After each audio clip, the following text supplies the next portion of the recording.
Thank you for listening to Depictions Media Radio.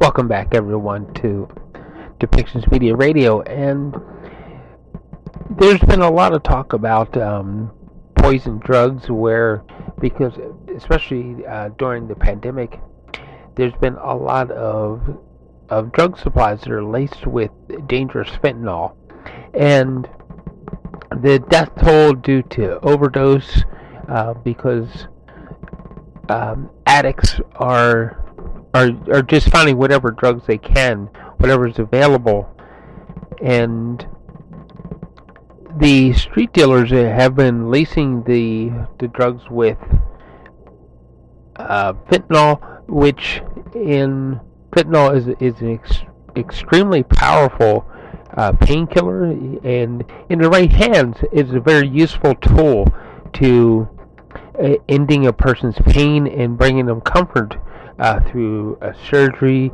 a dangerous injury, so forth.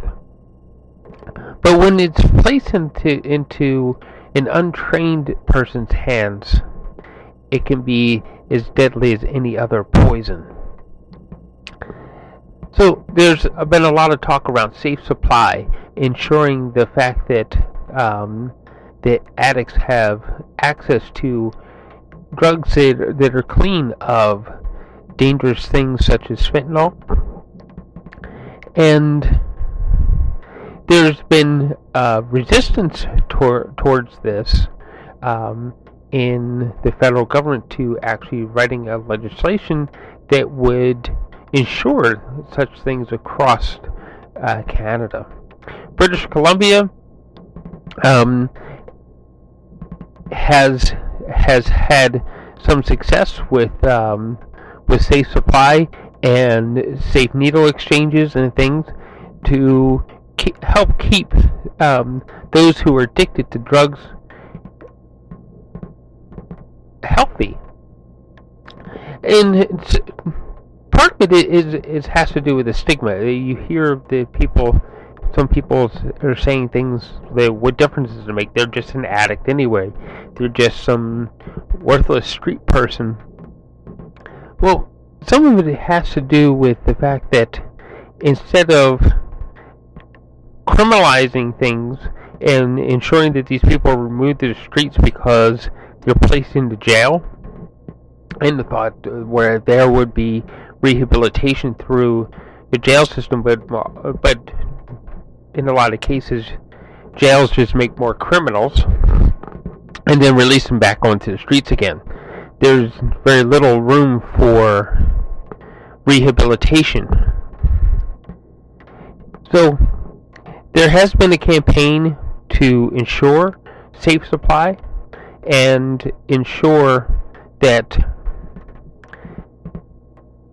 addiction is treated from a point of view of healthcare and not a point of view of criminalization. To decriminalize the acts of an addict for being in possession of small amounts of drugs that is obvious it is for personal use is one of the goals of this campaign. So we're going to hear MLA from, or I should say MP from British Columbia. He's from the island in British Columbia, and talking about ensuring safe supply of drugs for addiction and to help people get to treatment and turn their lives around to something better. So, along with this, we're going to hear with this next segment, we're also going to hear arguments about boycotting the Olympics, and we're going to hear a few other issues that have been seated at Parliament, and what some of the arguments are to actually what the fixes should be for the social problems here within Canada. So let's listen to that now. Just for those of us who haven't spoken with you, what are you committing to releasing to the National Centre for Truth and Reconciliation?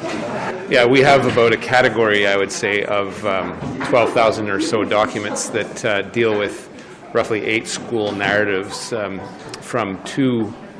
There are 4 orders of the Catholic Church that this government did not have the permission to release documents. 2 of them are defunct, but the 2 principal ones are the Sisters of Providence and the Sisters of St. Anne, dealing mostly with schools on the West Coast, and that deals with I'd say about 12,000 documents. I guess after the events that have all shocked the conscience over the last 4 months, it's led us to a rethinking of the position that we have as a Canadian government. The belief was that we were fulfilling the strict legal obligations of our duties to the National Centre for Truth and Reconciliation, but obviously knowing there's a lot of survivors that are looking for closure, and any piece of information can provide that, we took a look internally and saw readily this group of documents that should be disclosed to the NCTR. And so that, go ahead, Glenn. So the government has a requirement in all government documents to protect the privilege of third parties. It sounded like from the story today that you're not concerned about that in this case. Do you have any kind of legal opinion that you can release these, and any concerns about liability for releasing documents that have confidential information that are confidential to other people? Well, we're talking about the only reason they were not being released were by virtue of the fact that these religious orders were not allowing us to do so. I'm not going to presume at the outset that they won't, and indeed we've had a few indications that it should be fine. But I think it's time, and this is our duty as a government, a moral duty towards survivors who can, for as a matter of closure, would need that information, and it's information that has been requested of us. There was no valid reason, and obviously all governments are concerned with liability, but there's an overarching need to think about this from the perspective of survivors, and that's why the decision was taken. And when are the documents already in the hands of the centre? It's about 30 to 45 days, David. They go from anything from school registries and narratives to detailed documentation. It's quite a voluminous disclosure process, so we said 30 to 45 days, but hopefully quicker, and I know the Christmas period's coming up, but it should be done relatively quickly. And do you think by the end of the year you're going to be able to strike a deal on the child welfare situation, talking to, in discussions with AFN and with Cindy Blackstock, where are we at with that? Sorry, and I'm not going to speak to it publicly right now, David. The talks are ongoing. They are very fluid, very dynamic. I believe positive, but there are some things to iron out. Again, this is a multifaceted process that includes historical compensation as well as achieving long-term reform. So, a lot of moving parts, a lot of people sitting around the table under the stewardship of Mary Sinclair, and it's something that as long as we're talking, it's positive. You previously said your hands were tied by third-party obligations. What's changed? Well, again, over the last 4 months, we've all had to look inwards and look at ourselves and look at the plight of Indigenous folks that are reeling, some still suffering in silence, those courageously speaking out as well, people suffering from intergenerational trauma. It's focused the inward look and the need to think more about closure that survivors would get, and a moral duty of the Government of Canada to disclose these documents. You may say that a piece of information that would seem pretty anodyne to most people might not provide closure, but I've heard enough testimonial from survivors to say, for example, finding out a record of someone at a certain place in time can provide a certain level of solace and closure for those people. And I can't presume to say that there's anything in there that will be helpful, but I know that it is information that we shouldn't be sitting on simply because we have third-party disclosure obligations to religious orders that were part and parcel of all the damage that's been caused. What took this has been an issue for a while. I don't know all the ins and outs, but I haven't covered it that closely. But it seems if this is a moral the morally right thing to do to release these documents. Why did the government get sued? Sorry, I didn't hear that last Why part. did the government get sued? Why did it take so long to get this? Look, and you heard it from the Prime Minister himself in Kamloops, what you heard was clearly the belief that all the legal obligations had been fulfilled in terms of our disclosure to the NCTR. We knew that there was more documentation, and he said he would leave no stone unturned. This is part of the process. This isn't the end of the process. We're going to look internally at the way we invoke certain legal principles, see if they're being too broadly invoked, but that will take a little time alongside the Minister of Justice, the Minister of Indigenous Services, to look at the way we protect documentation with that moral lens, with the view that survivors need that information to move on. This isn't an issue of liability. It's about people trying to get some information and get a sense of what went on. And I think that's more important. There are, as your colleagues have alluded to, real and deep considerations to confidentiality. Some of this information does document very, very painful allegations, occurrences, facts. And it is something that the Supreme Court, in respect of independent assessment process documents, have said benefit from absolute confidentiality. So by no stretch of the imagination people think this is an easy process. It will be difficult, but it's something we have to look at through the lens of the last 4 months, going over and above our legal obligations. Thank you. Thank you. Thanks very much. We are very, as New Democrats, we are pleased that the government is finally admitting their obligation to turn over documents relating to the crimes committed in the residential schools.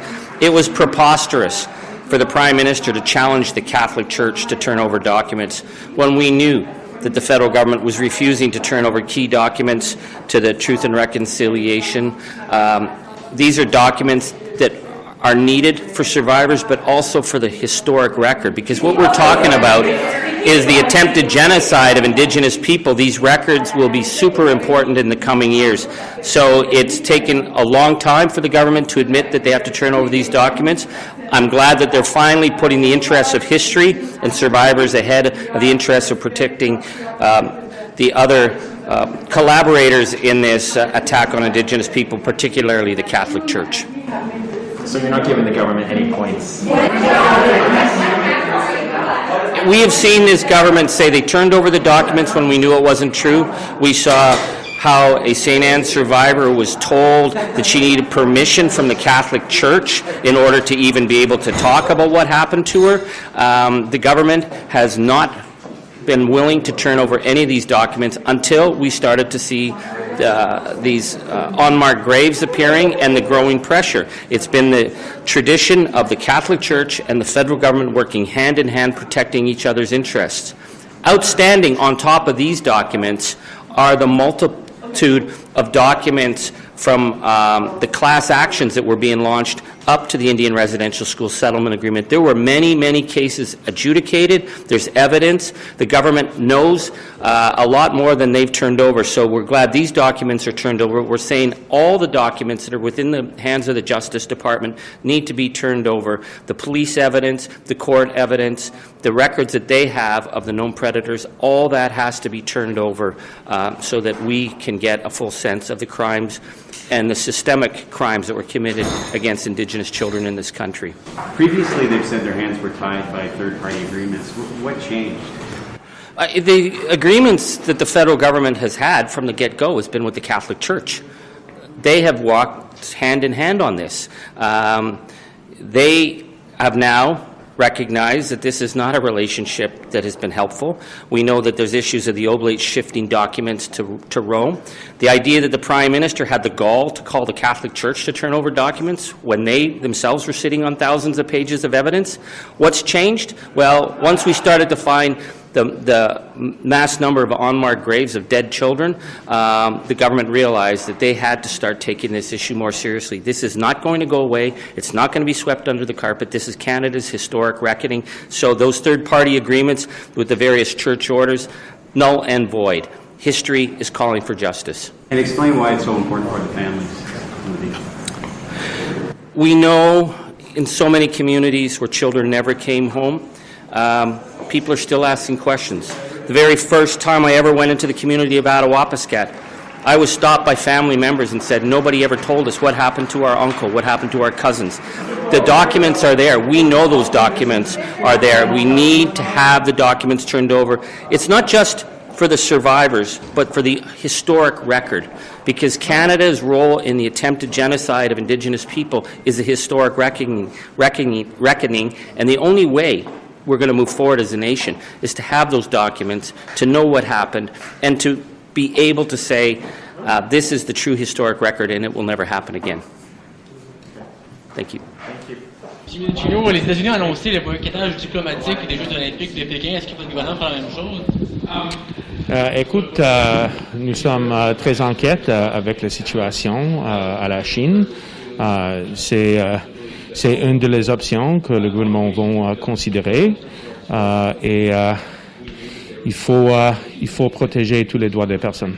Mr. Mendicino, on the quarantine hotels, we're hearing some troubling stories about lack of personal necessities. We're hearing stories about people being forced to wait while they already have their negative test result to get discharged.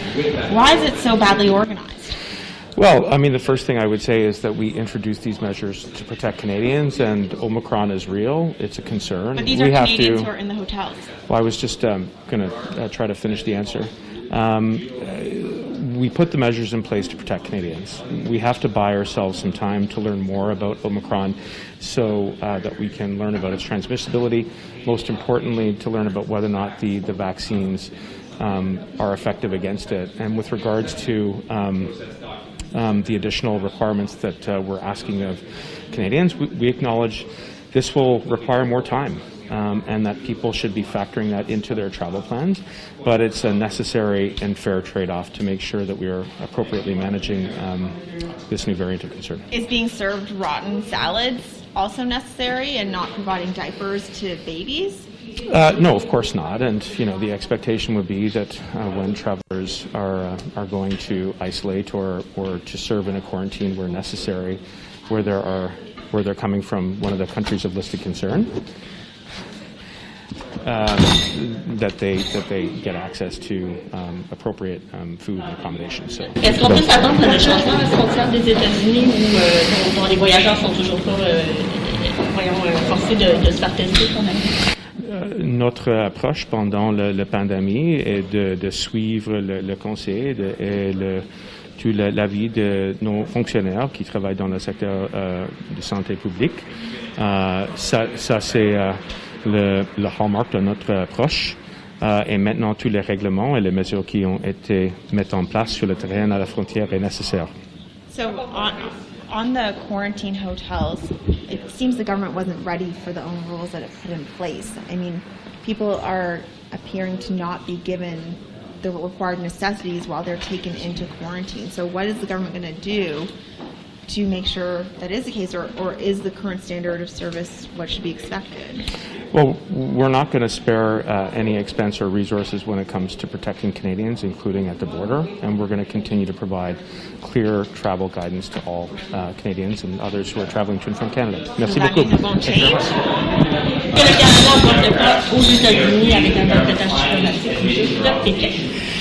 Le Canada demeure préoccupé par la situation des droits de l'homme en Chine. On est toujours en discussion avec nos alliés, puis pour le moment, il n'y a pas encore de décision qui est prise. C'est pas une décision qu'on prendra à la légère. De mon côté, comme ministre des Sports, évidemment, ma préoccupation, c'est nos athlètes et le succès. Donc, dès qu'on aura une décision, on pourra vous la communiquer. C'est qui les alliés avec qui vous discutez? Avec quel pays essayez-vous de vous mettre en groupe? Parce que les États-Unis, c'est un allié. On discute avec tous les pays alliés traditionnels du Canada. So far, a decision hasn't been made. We are, of course, very preoccupied with the violations of human rights in China. It's not a decision that we're going to take lightly, and as soon as we have made the decision, we will communicate it to you. What factors are you looking at? What are you considering? What's it based on? WHO the head of the WHO is a bit concerned that countries aren't accepting country of origin test results from the southern African nations. What do you say to that? Look, what we've committed to Canadians is to do everything we can to protect their health and safety, and that we have border measures based on the information and the advice that we receive. The reason why we've included this third country testing is to create some kind of a cushion between the time of departure and the time of arrival. And it's based on the advice that we'll receive. As we learn more about this variant, as we learn more about conditions, we could reassess. But for now, this is the rationale for putting a third country testing. Minister Alghabra, some airports say they're worried that the new testing requirement for people coming into the country from abroad, except the United States, is going to create major delays during the holiday travel season. What do you say? Is that going to be the case? I say I really am sympathetic to the anxiety that people have, that airports have. These measures are meant to protect the health and safety of Canadians. We're working closely with airports and Public Health Agency of Canada and CBSA to do it as smoothly and as efficiently as possible. But I also want to let Canadians know and ask for their patience and cooperation. This is a new system that we're implementing that may take some time to ramp up, but we're all in this together, and I ask for everybody's cooperation. Travelers should expect delays. Travelers need to be prepared for delays. Thank you, sir. Question about the head of the WHO says he's dismayed that that countries like Canada aren't accepting the original test results from South Africa, from the Southern African countries. That Canada just won't accept those. What do you think? Well, we obviously recognize that this is very complicated for everyone, including people in South Africa who are having a very harsh time. But we're obviously putting this into place not because we like that, but because we absolutely have to protect the health and safety of Canadians. Le Québec vous demande 10 millions de tests rapides maintenant, le plus rapidement possible, qu'ils veulent distribuer avant les fêtes. Est-ce qu'ils vont les avoir? Mais justement, ça tombe très bien parce que j'en parlais avec le ministre Dubé ce matin, il y a à peu près 2 heures, donc on va travailler là-dessus parce que c'est une demande importante, puis on sait à quel point les tests rapides pour les Québécois et les autres Canadiens, ça va être important dans les prochaines semaines. Et les avez-vous? Est-ce que vous allez les envoyer? Est-ce qu'il y a une entente? On s'entend pour travailler là-dessus et il y aura prochainement de bonnes nouvelles, je crois. Sur un autre sujet, est-ce que vous pensez qu'il faut qu'il y ait un boycott diplomatique des Jeux de Pékin? Boycott de qui? Un boycott diplomatique des Jeux de Pékin, des Jeux olympiques. Oh, là, vous avez une bonne question. Malheureusement, la mauvaise personne à qui poser la question. Là, je vous encourage à poser la question à mes collègues là, qui sont davantage en charge des relations internationales. Mais vous, personnellement, est-ce que vous pensez que ce serait une bonne idée? Je crois que la relation, évidemment, avec la Chine et les autres pays, c'est une relation fondamentale, mais pour avoir une réponse qui satisfait vos hautes attentes, je vous encourage à demander à mes collègues. Et sur les aéroports, est-ce que vous avez une date précise? À Montréal, entre autres, c'est toujours pas en place, qu'on me dit, là, les tests dans les aéroports. Est-ce que vous savez à quel moment ça va l'être? Est-ce qu'on parle de encore plusieurs jours avant que ça le soit? Bien, entre mercredi dernier et vendredi dernier, on avait déjà connu une augmentation de 60% de la capacité de tests à travers le pays. Il y a des différences régionales, évidemment, en tenant compte des situations aéroportuaires locales, mais ça va bien et au cours de la prochaine semaine, les prochains jours, là, on aura d'autres annonces sur des augmentations additionnelles de la capacité de testage. And quickly on the WHO's Southern African business, how long will South Africa, Malawi, Mozambique, et cetera, be banned from travel and from their tests and so on? Like, is this weeks? Is this months? Like, it can't go on forever. So what sort of circuit breaker length of time are we talking here?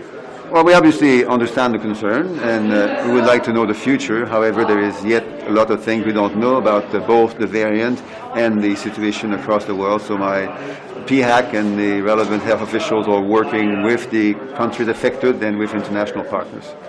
Les tests, vous les avez donc, les tests rapides? Merci, on va en parler plus tard. Merci. So I just wanted to ask you about the quarantine hotels in particular. I know you asked about the U.S. travel rules, yeah. And the U.S., but on the quarantine hotels, we're hearing stories in Vancouver and in Toronto that people, even when they have gotten their negative test, are waiting sometimes a day, sometimes longer, to get the official discharge notice. Right. They're not getting proper necessities like diapers, proper food, access to clothing if they're not able to get their luggage. Just wondering your overall take on this. Well, these are really troubling stories, and This is the second time we've had border restrictions and travel rules in place and required the use of quarantine hotels. So you would think that the government would have contingencies in place to give people the proper care and concern while they're waiting for their negative tests. So I'm really troubled to hear the stories that we've all heard in the media about people's treatment, and I would hope that the minister would take immediate action to resolve those issues. And should they be operating if they're not able to provide that level of service? Like, what should the level of service be? Well, the government needs to provide direction. They need to tell these facilities exactly what's expected so that the Canadians who are returning home and are staying in these hotels and these quarantine facilities have the proper care that they deserve. And does the NDP believe that these quarantine facilities should be used? Right now they're just being used for people coming from those 10 countries. Some health experts say it's not science-based, that it shouldn't be equal. So should they be used at all, or what's the perspective on that? Well, the bottom line is that we need to keep Canadians safe. And so any rules the government puts in place have to be backed with the best evidence. They should be transparent about what that evidence is. And in the case where we are using quarantine facilities, the Canadians returning home should be offered the full care and concern that they deserve while they're awaiting their negative test results. Okay, thank you. Thanks so much. Good afternoon. I'm Gord Johns, Member of Parliament for Courtenay Alberni, and I'm the federal NDP critic for mental health and addictions. I'm here with our Deputy Leader, Alexandre Boulerice. Today, we're here calling on the government to take action on the overdose crisis that's happening right across our country. Over 20,000 lives have been lost since 2016, since this Liberal government took power. People, mothers and fathers and sons and daughters have lost family members. People are grieving right across this country, and all we've seen is inaction from this Liberal government. Right now, we know that people are united across this country. Health officials, coast to coast to coast, the Police Chiefs Association, medical experts, Mom Stop the Harm, calling on the government to implement simple steps, decriminalization, providing a safe supply, so that people aren't getting poisoned when they're using illicit drugs.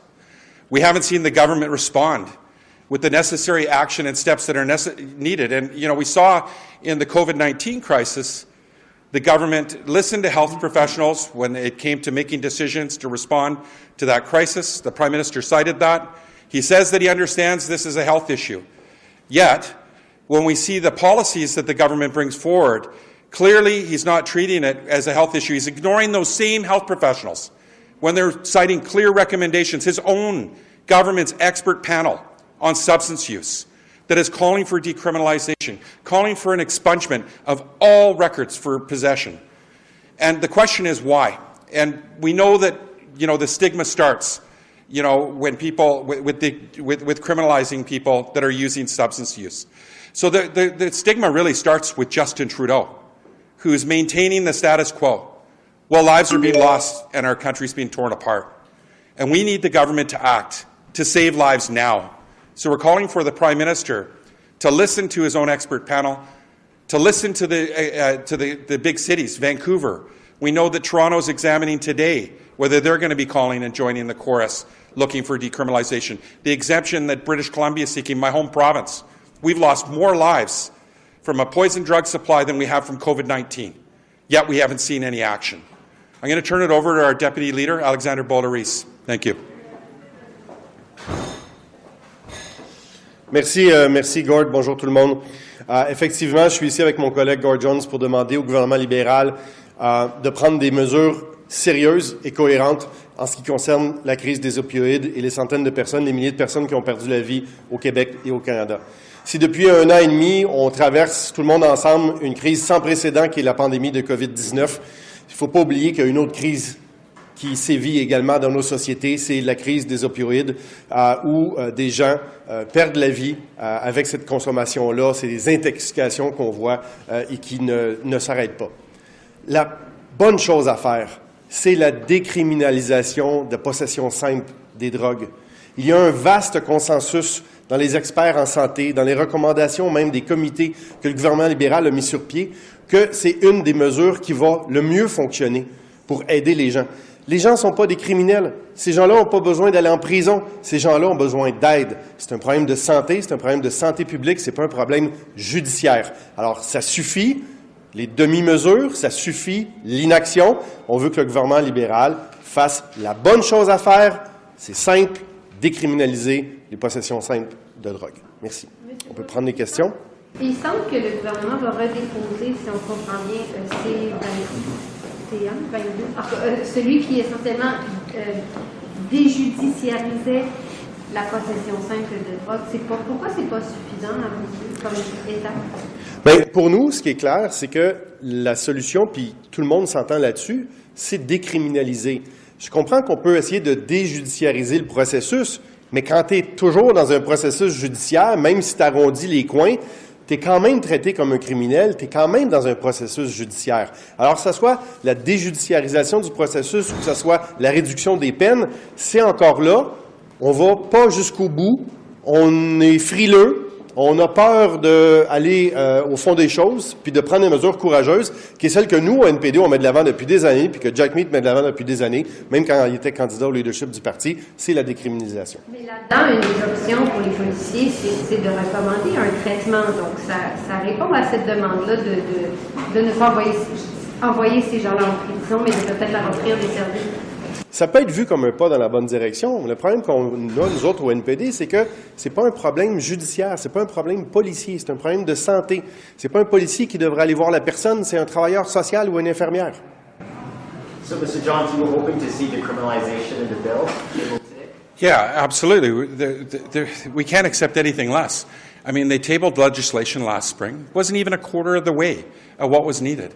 I mean, this government is, they haven't even declared a public health emergency.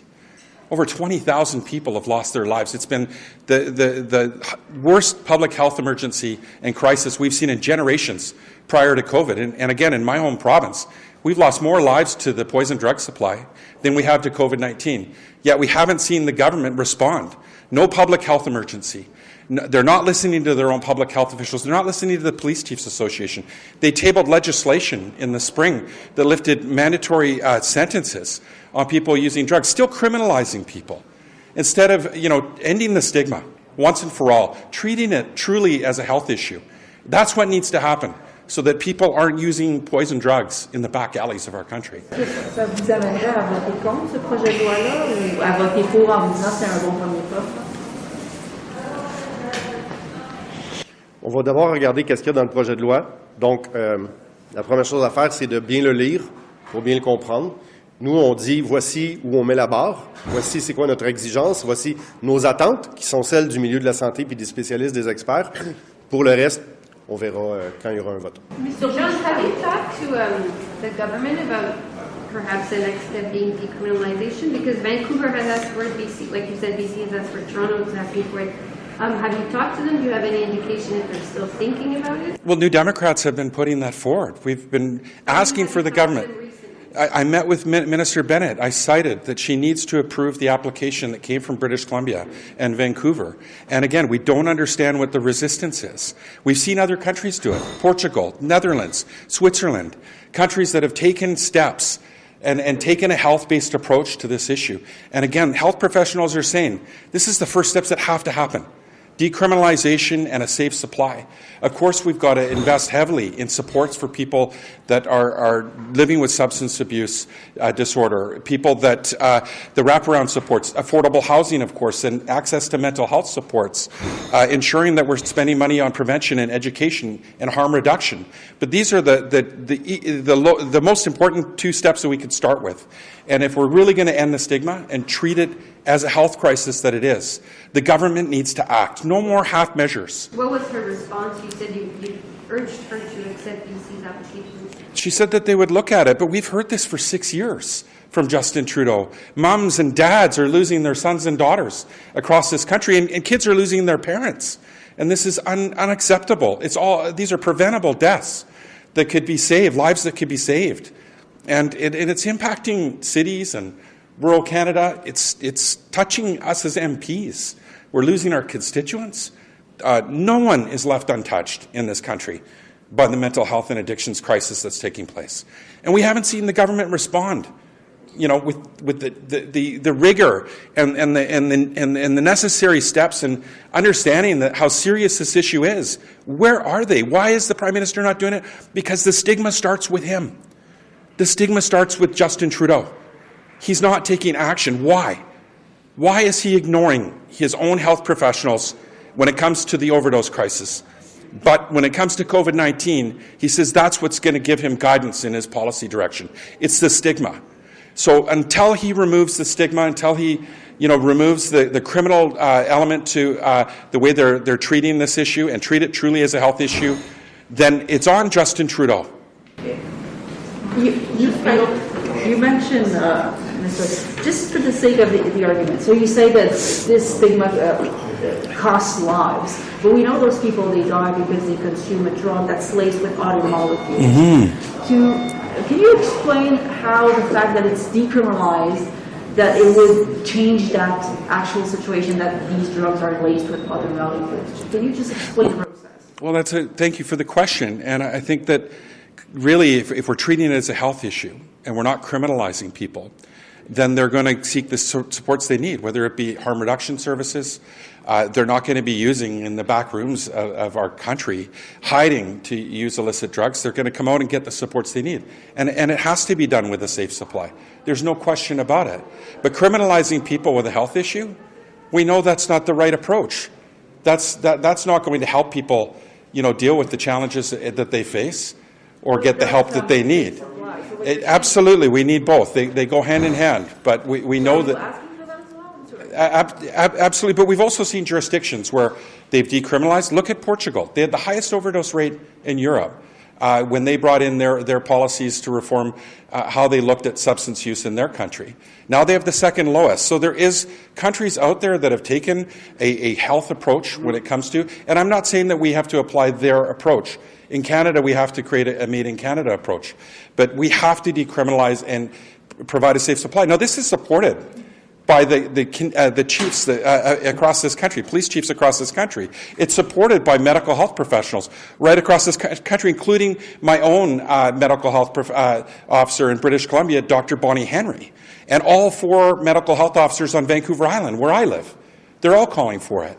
From the Canadian Mental Health Association to the Canadian Medical Association, we're hearing them say these are like really critical first steps that have to be taken.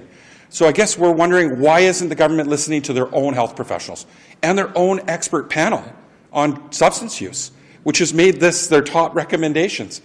Why? That's the question, I hope that you're going to be asking, Minister Bennett and the Prime Minister. Are we seeing that with the government tabling this bill in mandatory minimums? And also, I believe in this bill there is this process so that you take people from being prosecuted in criminal courts to courts to deal with drugs and stuff like that. Isn't that a step in the right direction at least? There's still a criminal element to it. They're still being criminalized. They're not being treated as patients in the health system. They're not. They're still being criminalized. This is going to keep people hiding from coming forward and getting the support they need. People are worried about their drugs being taken from them.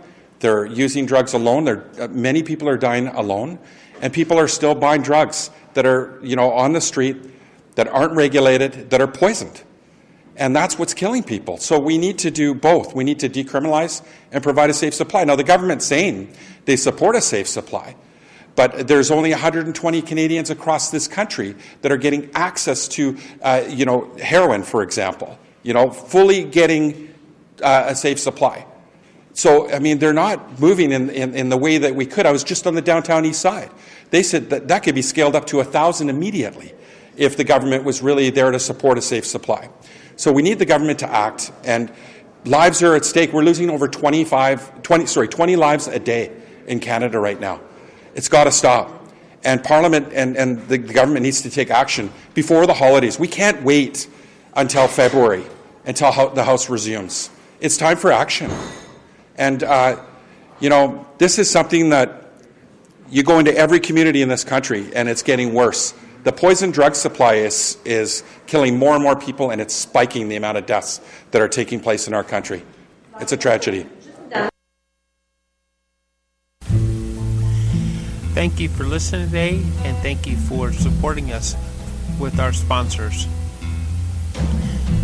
Please go to depictions.media for more information, and click on our contact link and let us know how we can help.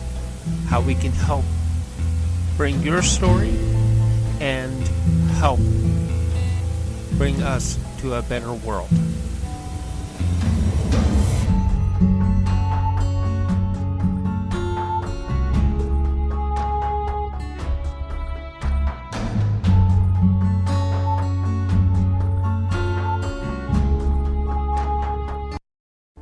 This show has been produced by Depictions Media. Please contact us at depictions.media for more information.